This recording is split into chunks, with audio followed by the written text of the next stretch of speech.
Hello guys, welcome back to my YouTube channel The Nursing World. I am here within another video related to your subject anatomy and physiology। जैसे कि आप सभी को पता है हमने जो है चैप्टर 1 शुरू कर रखा है, introduction to anatomical terms and organisation of human body. So ये आपका चैप्टर 1 रहेगा बीएससी नर्सिंग फर्स्ट ईयर के लिए एनाटमी और फिजियोलॉजी सब्जेक्ट से। सो हमने जो है टर्मिनोलॉजी जो है हमने कंप्लीट कर दी है पिछली वीडियो में, और अब जो है स्टार्ट करेंगे सेल का स्ट्रक्चर और सेल डिवीजन। सो अगर आपने टर्मिनोलॉजी नहीं पढ़ी है अभी तक, सो आपको जो है पहले प्लेलिस्ट मैंने प्रोवाइड कर दी है चैनल पे, आप जाके प्लेलिस्ट चेक करके स्टार्टिंग से जो है अब स्टार्टअप कीजिए अपना। अगर आपने बेसिक क्लियर नहीं किया सो आपको जो है आगे दिक्कत आएगी, क्योंकि वही टर्म्स जो है आगे मेडिकल टर्म्स यूज़ की जाएगी। आप वो नहीं कर सकते, सिंपल लैंग्वेज वाली टर्म्स यूज़ नहीं करेंगे, फिर आपको बुक से समझ नहीं आएगा।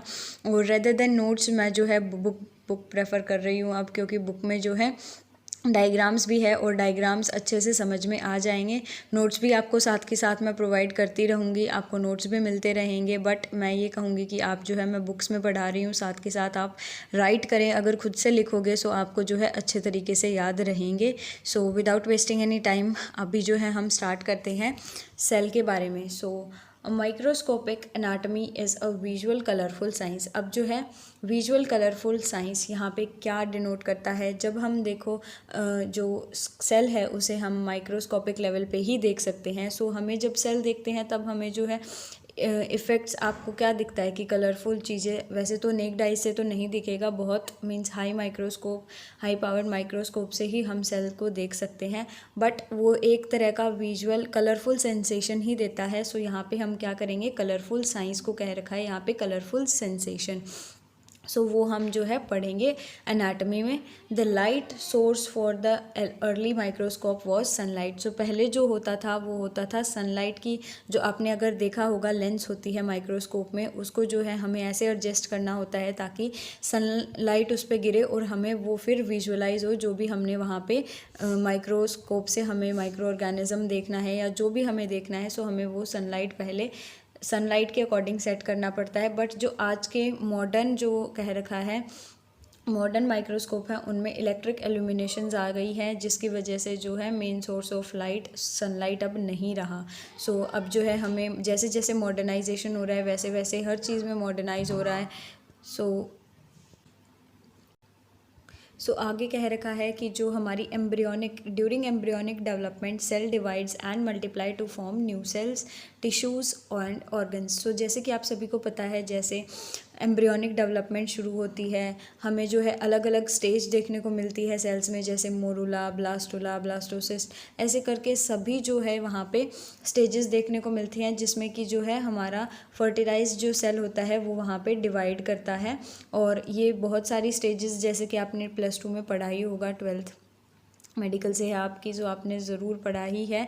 सो वहाँ पे जो है बताया हुआ है कि कौन कौन सी जो है आगे जाके स्टेप्स लेवल्स आते हैं। सो वही कह रखा है कि यहाँ पे सेल है वो डिवाइड करता है और मल्टीप्लाई करके न्यू सेल्स बनाता है पहले, फिर टिश्यू बनते हैं और टिश्यू से फिर क्या बनते हैं, ऑर्गन। फिर कह रखा है यहाँ पे in an adult organism however not all cells retain the ability to further, आगे देखते हैं यहाँ पे, further divide and reproduce. As a result, different population of cells are recognized on base of ability और inability to divide and reproduce। so, आप सभी को पता है कि जो सेल्स होते हैं हर सेल जो है डिवाइड नहीं करता, और ये भी इसी की बेसिस पे हम जो है डिफ्रेंशिएट भी कर सकते हैं सेल्स के बीच में कि ये सेल अगर डिवाइड कर रहा है तो इसकी ये करेक्टरिस्टिक्स होगी, अगर ये सेल डिवाइड नहीं कर रहा है तो इसकी ये करेक्टरिस्टिक होगी, या ये रिप्रोड्यूस कर सकता है वो रिप्रोड्यूस नहीं कर सकता। रिप्रोडक्शन का मतलब यहाँ पे है डिवाइड करने से ही मतलब है यहाँ पे। सो जब न्यू सेल्स फॉर्म होंगे, सो उसी को यहाँ पे जो है डिनोट किया हुआ है। नेक्स्ट है यहाँ पे nerve cells in nervous system and muscle cells skeletal and cardiac continue to divide during embryonic development. यहाँ पे कह रखा है कि जो नर्व सेल्स होते हैं और जो मसल सेल्स होते हैं वो जो है डिवाइड करते रहते हैं एम्ब्रियोनिक डेवलपमेंट में।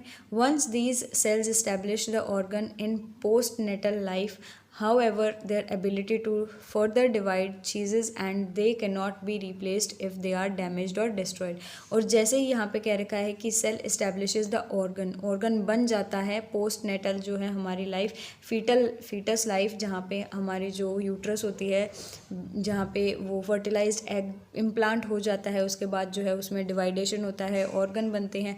और वो एबिलिटी तब तक ही होती है वहाँ पे डिवाइड करने की जब मान लो इन फ्यूचर वो बेबी बॉर्न होता है और कुछ डैमेज हो जाता है या डिस्ट्रॉय हो जाते हैं उसके ऑर्गन या टिश्यू, फिर जो है वो डिवाइड करने की कैपेसिटी नहीं होती। वो सिर्फ कब तक होती है, पोस्ट नेटल लाइफ तक ही होती है। सो अगर वो डिस्ट्रॉय हो जाते हैं सो वो वापस रिपेयर नहीं हो सकते। इन केस हम कह देते हैं जब हमारी लीवर जो है ख़राब हो जाती है सो वो फिर डिवाइड नहीं कर पाते सेल्स, सो वो एक इनएबिलिटी ही है कि सेल्स वो डिवाइड नहीं हो रहे हैं। और जो है हमारी अगर लीवर ख़राब, जो किडनी है वो अगर फेल हो जाती है सो किडनी फेलियर के चांसेस ऐसे ही तो बनते। अगर किडनी मीन्स जो सेल है वो अगर डिवाइडिंग होते तो जैसे जैसे डिस्ट्रॉय होते वैसे वैसे नए बनते जाते, सो किडनी फेलियर के कोई चांसेस थे ही नहीं। सो यही कह रखा है कि कुछ एक सेल्स डिवाइड करते हैं और कुछ नहीं भी करते।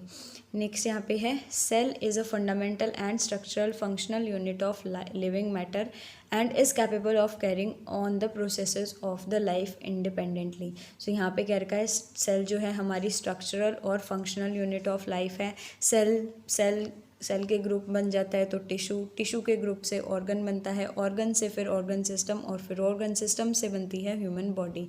सो ये जो है हमारा जो फंडामेंटल यहाँ पे कह सकते हैं और fundamental structural and functional unit जो है हमारी सेल ही है पूरी ह्यूमन बॉडी की। The main function of these cell is to maintain a proper homeostasis. So proper homeostasis in organism कह रखा है। सो होम्योस्टेसिस बेसिकली होता है हमारी जो है हम अडेप्ट करने की पावर कह सकते हो, या हमें जो है एक्सटर्नल जो कंडीशंस मिल रही है उसकी तरीके से हम खुद को कैसे ढालते हैं। सो हमारी बॉडी के लिए यहाँ पे यूज़ किया गया है homeostasis word. Cell can be divided as prokaryotic and eukaryotic kingdom as depicted in figure 15।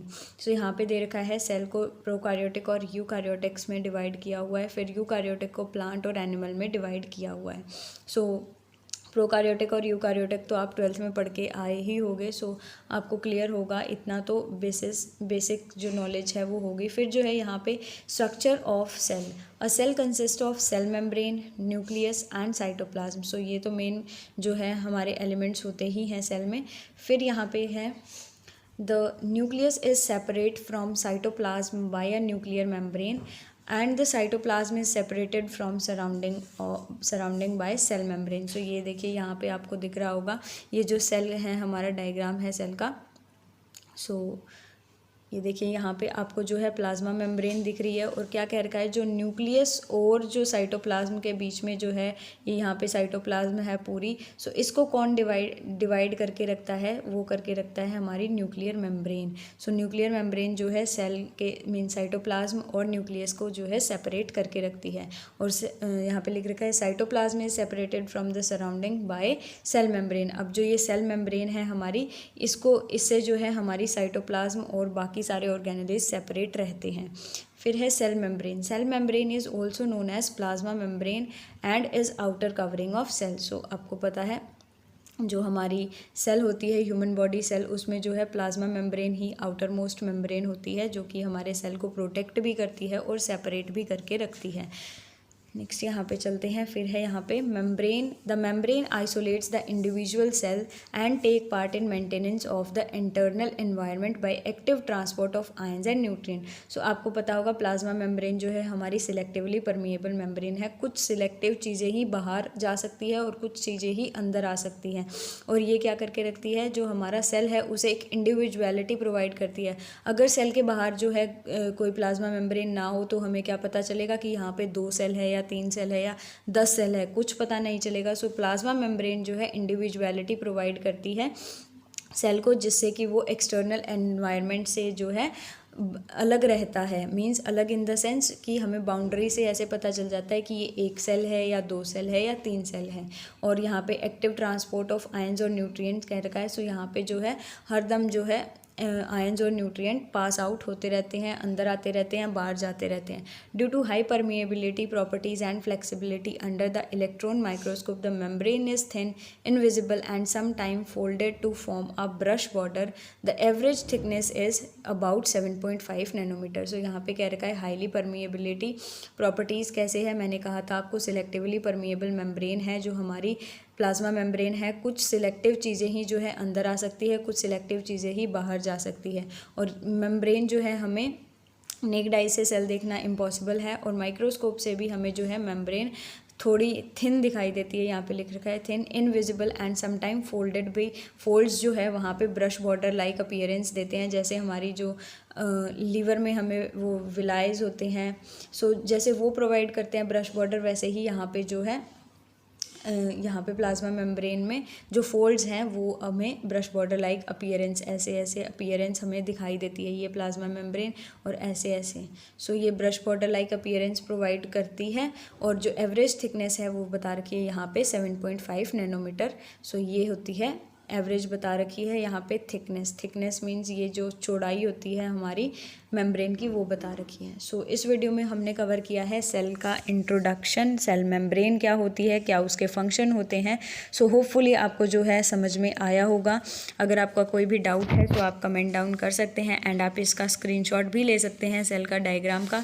और बुक्स का आप पूछ रहे हो कि आप कौन सी ऑथर के बुक्स को जो है फॉलो कर रहे हो। सो अगर आपको मेरी जो है बुक्स के ऑथर जो मैं बुक्स आपको पढ़ा रही हूँ जिनसे अगर वही चाहिए, सो आपको जो है आगे वीडियोज़ आ जाएगी जिसमें मैं आपको पूरा सेमेस्टर 1 का पूरा सेट बता दूंगी कि आपको कौन सी अच्छी बुक है, कौन सी अच्छी नहीं है, किस में अच्छा कंटेंट है, किस में नहीं है, वो भी आगे वीडियोज़ आएगी।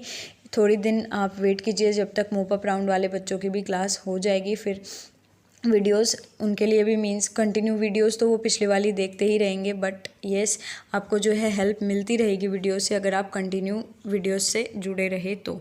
सो if you are new to my channel then please hit the like button under the video, और सब्सक्राइब करके जाना, और बेल आइकन भी दबा देना क्योंकि आपको जो है अब डेलीज लेक्चर वीडियोज़ मिलती रहेगी। सो कनेक्टेड रहिएगा चैनल से। So see you in next video, till then take care.